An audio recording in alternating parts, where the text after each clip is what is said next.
as you are in India, what is the prospect you see for air compressor? Yeah, it's India is a growing market for us. There is there's a big potential for expansion of PET lines all over the country. Considering our population, the present capacities in PET is very low.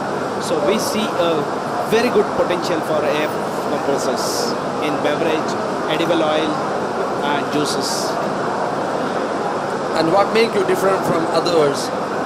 And how do you serve the Indian plastic industry? AF compressor has a very unique philosophy of serving the market.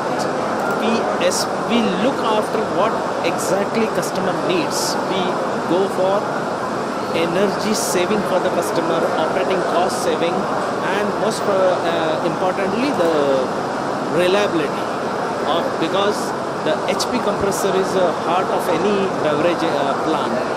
So we give utmost importance to the after sales support. We make sure that customer doesn't suffer, production doesn't come to a halt because of HP compressor.